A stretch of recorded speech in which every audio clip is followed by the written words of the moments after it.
Good evening, my delightful things. Welcome back to the cavern. I recently gave the Norwegian film Cadaver a watch. I do tend to enjoy foreign horror movies more than American horror movies, which is probably because they tend to be different, more unique. And that's usually because they have different legends and folktales that they can draw from. Cadaver was no different. I liked the unique plotline. I'm going to try to keep this spoiler free for those of you that haven't seen this yet, because I know usually when I see new horror movies are up on Netflix or Hulu or whatever streaming platform, I don't always know if I'm going to like it, so I don't always give them a watch, which probably is the same for a lot of people.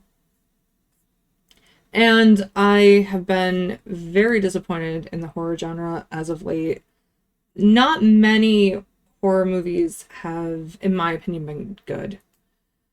I haven't liked a horror movie really since, I want to say, probably 2020. I mean, there might be one or two here and there, but for the most part, I haven't liked too many, unfortunately. So it was nice that this one was pretty good. I mean, it wasn't scary, but it was interesting. The movie was about Lenora, her husband Jacob, and their little girl Alice. The Norwegian city was hit by a nuclear disaster, so there's no electricity, no work, no food. So it creates this hopeless atmosphere. It's very dark and dreary, not a lot of bright colors in the beginning, that is. While out, Lenora hears about a theater play, which comes with a feast at one of the buildings that hasn't been destroyed, the hotel. The family decides to try and give their daughter a night of fun by purchasing tickets to the show. However, there's a dark secret the cast of the show is hiding. One that Jacob tries to explain to his wife why he's apprehensive about taking these tickets and going to the show. Why would they provide food for such little money from the patrons? Where were they getting the food?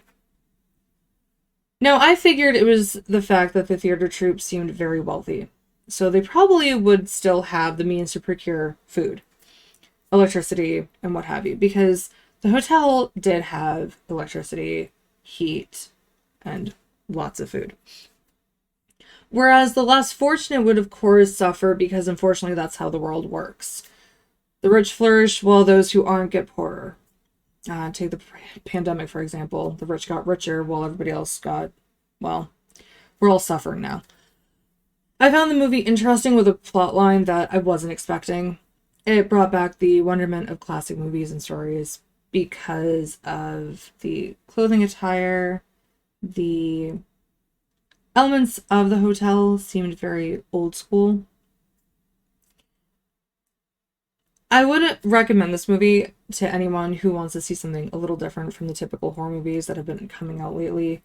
Something a little less modern, I guess you could say, because it wasn't really modern feeling.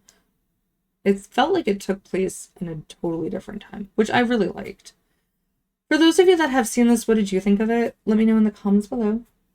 Thank you so much for sticking around till the end. Next week, I'll be continuing urban legends and folktales that have inspired movies or books from today, or at least modern times. I'll also review Nope, which can now be streamed on Prime Video. I'm very excited to see it. I've been waiting to see it. I was going to see it in theaters, but with COVID still around, and yeah, I got vaccinated and all that, but I just don't want to deal with it. And I don't miss theaters, to be honest. I never really liked them to begin with. A lot of the ones around me that are reasonably priced for tickets, they're falling apart. And the ones that are more expensive, yeah, the seats are great, but you're paying a lot more money, and it's not worth it for one night. Not in my opinion, anyways. So I've been waiting to see it on streaming platforms.